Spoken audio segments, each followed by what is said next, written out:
Buenos días chicos, ¿cómo les va?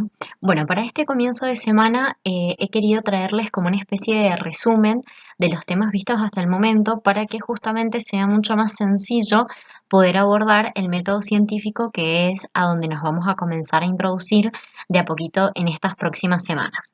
Como ustedes saben, hemos ido trabajando sobre las ¿sí? Pero para antes llegar a lo que el concepto propiamente nos dice, nosotros tuvimos que identificar entre tres elementos fundamentales. Lo que hacía referencia con el saber, lo que hacía referencia con el conocimiento y lo que hacía referencia puntualmente con la ciencia. ¿Por qué? Porque lo hemos ido construyendo, ¿sí? Hemos ido aprendiendo que la ciencia no nace porque sí, no nace de un momento para otro, sino justamente para poder llegar a ser ciencia tiene que tener unas, digamos, como ciertos criterios antes para poder denominarse como tal. El primer concepto con el cual nosotros trabajamos tenía que ver con el de saber, ¿sí? Y pudimos establecer la diferencia, lo que tenía que ver con un saber cotidiano, que nosotros tuvimos la suerte en una de las primeras clases de poder dar ejemplos, ¿sí? Yo les decía, bueno, ¿cómo sé, o en esto que se transmite de generación en generación, y cómo sé cuándo es el punto de cocción de la pasta, ¿sí? ¿Cómo sé el tema de los dichos, de los refranes? ¿Cómo sé el hecho de que, bueno, en una determinada esquina, si no hay un cartel que lo indique, eso significa que es una parada de colectivo? Bueno, todo esto tiene que ver con saberes cotidianos que los vamos aprendiendo, como les dije recién, a través de nuestras generaciones y a través de lo que nuestra familia nos va inculcando, porque no también nuestra cultura, y que no tiene que ver con algo que lo vengamos a aprender a la escuela, ¿sí? No tiene que ver con algo totalmente estructurado. Entonces, por eso lo diferenciamos. El cotidiano del científico, donde el científico justamente tiene que ver, como se nos plantea la definición, con enunciados que se componen de una cierta verdad, de una cierta credibilidad, ¿sí? Y donde estos elementos ya pasan a ser confirmados. Por ejemplo, cuando en sus trabajos, cuando yo los leí y los corregía, muchos de ustedes me ponían diferentes leyes o diferentes teorías a las cuales se asemejaba este saber científico. ¿Por qué? Como sabemos, este saber justamente tiene que ver con algo que sí vamos a estudiar y que adquiere otro tipo de características. Una vez que nosotros trabajamos y pudimos entender a qué hacía referencia el saber propiamente dicho, lugar al conocimiento, ¿sí? Que yo les explicaba que tenía que ver con un pasito más arriba, porque justamente tiene que ver con elementos que yo los puedo observar, no son abstractos, sino que son sumamente concretos y que son sumamente válidos, a lo cual yo lo puedo describir, ¿sí? Y donde esos objetos, según la descripción que yo les haga, pueden ser declarados verdaderos o falsos, ¿sí? Entonces, habían requisitos que Platón nos planteaba dentro de este conocimiento, pero fundamentalmente la diferencia entre el saber y el conocimiento es que da un escaloncito más y que yo podía otorgarle un criterio de verdad o no, de acuerdo si esto se podía llegar a validar. Entonces, dentro de este conocimiento, nosotros entendimos que habían tres tipos de contextos en donde estos saberes o estos conocimientos se podían llegar a aparecer, a crear. El de descubrimiento justamente les dice esto, ¿sí? Que es en donde surge toda esta investigación. Es el hallazgo, es la formulación de una simple idea. Ahora, el contexto de justificación va justamente a ver si esa idea que se dio en este primer contexto de descubrimiento tiene que ver con algo verdadero o falso, ¿sí? ¿A dónde se da esto? Y por último, ¿dónde se puede aplicar? Es decir, si en la comunidad con la cual yo voy a trabajar con este tipo de idea o de concepto puede ser beneficioso o no para esta población, ¿sí? Fíjense que si bien hablamos de contextos y que esto se desprende del saber y del conocimiento, vamos a ver que se empieza a asemejar con lo que yo denomino este conocimiento científico, donde hay una metodología y donde hay pasos a seguir, ¿sí? ¿Por qué? Porque todo surge desde esta formulación de una simple idea. Si nosotros tomamos, por ejemplo, alguno de los ejemplos que ustedes dieron en el saber científico, como las leyes o las teorías, uno la estudia cuando ya esto fue validado, pero en realidad empieza con una simple idea. Nos daba lugar a nuestra estrella de todo esto, que tiene que ver con la ciencia, ¿sí? Donde sabemos que es un conjunto de distintos tipos de conocimientos que por sobre todas las cosas son sistemáticos y controlados. ¿Qué quiero decir con esto? Que tiene y sigue una serie de pasos y con esto controlado de que ha tenido un análisis sumamente riguroso antes de publicarse para dar cuenta de que esto es una teoría como tal o no, ¿sí? Que surgió y que tuvo sus distintas revisiones para poder llegar a lo que es una ciencia. ¿Cuáles serían los ejemplos básicos? Las ciencias naturales, las ciencias de las matemáticas, las ciencias sociales, ¿sí? Todas estas que engloban dentro de sí diferentes perspectivas en las cuales nosotros podemos estudiar a un mismo objeto. Entendemos que hay una clasificación y nosotros teníamos dos grandes grupos que tienen que ver con las formales y las fácticas, ¿sí? Ustedes ahí, hermoso, donde aparecían las distintas características y donde ustedes las podían identificar y decir, bueno, dentro de estas características de este método y de estos ejemplos, puedo hablar de formales o por el contrario, puedo hablar de fácticas. Ahora, ¿qué es lo nuevito que empezó a aparecer? ¿Sí? Lo que tenía que ver con los distintos aspectos de la ciencia. ¿Y qué quiero decir con esto? Que los distintos aspectos son los distintos elementos que me va a permitir a mí identificar a la ciencia y poderla estudiar.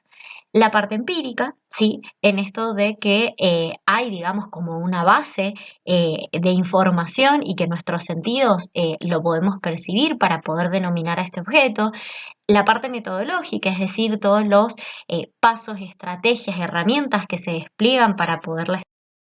Toda la parte teórica, ¿sí? Justamente todas las construcciones y las teorías que se van dando a través de esto.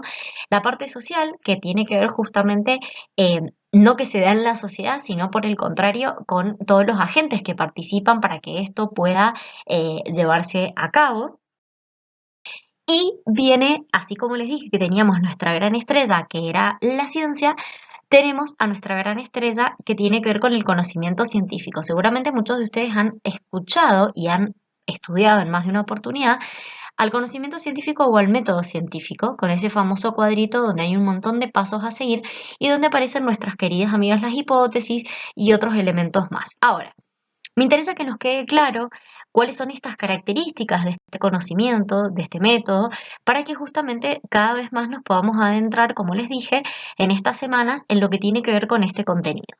Principalmente tenemos que saber que todo conocimiento científico debe ser objetivo. ¿Qué quiero decir con esto? Que yo no me voy a guiar por mis supuestos, por mis ideas, por aquellas, digamos, como aspectos que yo creo que son así porque mi creencia o mis ideas lo sostienen, sino que toda la objetividad, o mejor dicho, toda la subjetividad se va a dejar de lado para que este conocimiento sea totalmente objetivo, compartido por todos, pero por supuesto, o lo más principal que tiene que ver con esto, es donde todos lo veamos como tal. ¿Qué quiero decir con esto? Si yo estoy hablando de un vaso, que todos podamos entender que el objeto que está enfrente nuestro es un vaso y no que otra persona venga y dé otra opinión y diga que es una taza o que es otro tipo de recipiente, ¿sí? Sino que la objetividad tiene que ver con estos elementos con los cuales todos estamos de acuerdo porque no hay otra forma de verlo que no sea así. Ahora, en la racionalidad tiene que ver que, a ver, muy de la mano con la objetividad, justamente es que va enganchado con el tema de la razón, ¿sí? Con el tema de conocimientos avalados y no con conceptos o perjuicios o razonamientos o sensaciones o creencias que tengan que ver con elementos totalmente personales. Entonces fíjense que la objetividad y la racionalidad van de la mano. Otra de las características tiene que ver con la sistematicidad. ¿A qué se referencia la sistematicidad? Es que es un conjunto de pasos ordenados, ¿sí? Que al tener este orden no puedo saltarlos, ¿sí? No puedo, digamos, como realizar una hipótesis sin antes no tener una idea o un conocimiento general. Ahí ustedes ya van a ver cuando lo vayamos estudiando que aparecen las fuentes, ¿sí? De donde yo voy encontrándome mi información y yo esto donde no lo puedo librar a la suerte, ¿sí? Sino que tengo que Esto vendría siendo como una receta de cocina, es decir, si primero me dice que yo para elaborar cualquier preparación tengo que unir los secos y por otro lado los líquidos, no puedo saltarme estos pasos porque evidentemente no voy a llegar al mismo resultado. A eso hace la sistematicidad. Ahora, el origen empírico tiene que ver en esto que hablábamos de las teorías, en esto que hablábamos de los conocimientos que se van tornando cada vez más científicos y que es el punto de arranque de la ciencia, ¿sí? Como se los plantea la definición, que no es algo, volviendo a las dos primeras características, que no tiene que ver ni con lo subjetivo, ni con algo que tenga que ver con mis creencias o mis supuestos, ¿sí? Entonces, la sistematicidad y el origen empírico siguen de la mano con esto. ¿Qué significa que sea falible?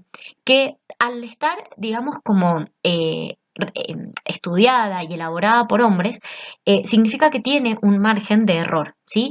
Entonces, es importante que esto yo lo tenga en cuenta para el estudio que yo vaya a hacer o el proyecto que yo vaya a encarar, porque siempre voy a estar, digamos, como atento a la revisión de estos contenidos y no que por pensar en alguna idea o en alguna hipótesis, eso ya significa que es un conocimiento sumamente válido. No, el tema de ser falible es que justamente se equivoca para poder enmendar esos errores y para justamente no volver a cometerlos, pero donde hay un margen de error, justamente porque no hay nada perfecto. Y en la metodicidad, a diferencia de la sistematicidad, es que acá ya habla de un método, o sea, ya hay un nombre que lo define, que lo ordena, y donde la metodicidad tiene que ver con el resultado de todas las características anteriores que fuimos nombrando y que fuimos elaborando una por una, ¿sí? Entonces, se avala en el método científico y tiene que ver con este conjunto de pasos ordenados que nosotros vamos a ir estudiando. Espero que esta síntesis sea bastante más clara. Como siempre les digo, la idea es que podamos ir relacionando los contenidos, podamos ver que uno va de la mano con el otro y que no en vano estudiamos al principio lo que tenía que ver por ahí con un saber, o yo les hice plasmar estos ejemplos, sino que lo vamos relacionando uno con otro para adentrarnos cada vez más en lo que tiene que ver con el conocimiento científico. Espero haber sido clara, que les sirva y bueno, y que también junto al resumen que ustedes me tienen que presentar para esta semana, esto les aclare dudas si es que las había o se puedan dar cuenta de las relaciones que vamos estableciendo entre los diferentes. Em, para terminar, tenemos el análisis, ¿sí? Que tiene que ver con las síntesis que van siendo comprensivas. Bueno, un poco lo que yo les decía recién con este video que les he intentado plasmar. Y por último, una característica fundamental, pero que tiene que ver con algo en lo cual, digamos, como que es el broche de oro de todo proyecto y de todo análisis o el resultado de todo método científico, es el poder comunicar a la sociedad, a las distintas entes científicas y lo que nosotros llamamos los famosos papers. Para aquellos que no los conocen, los papers son todas estas revistas científicas en donde se publican todos estos tipos de trabajo. Entonces, cuando ya está publicado es porque ya el trabajo ha sido finalizado, pero por sobre todas las cosas revisado, lo que hace a el poder después de determinarlo como una posible ciencia o como un posible conocimiento científico. Mi idea era, antes de esta pandemia, que nosotros también pudiéramos comunicar al colegio y en distintas, digamos, como instancias, cuáles habían sido los resultados de sus diferentes proyectos y bueno, y cómo esto ustedes lo habían ido armando, ¿sí? Algo se me va a ocurrir, no se preocupen, así que bueno, veremos cómo nosotros también podemos encontrar nuestro broche final con toda esta situación. Ahora sí, les mando un afectuoso saludo para todos, espero que se encuentren muy bien, que comiencen muy bien la semana y bueno, y que como les dije recién, que este videito les sirva. Como siempre, a su disposición.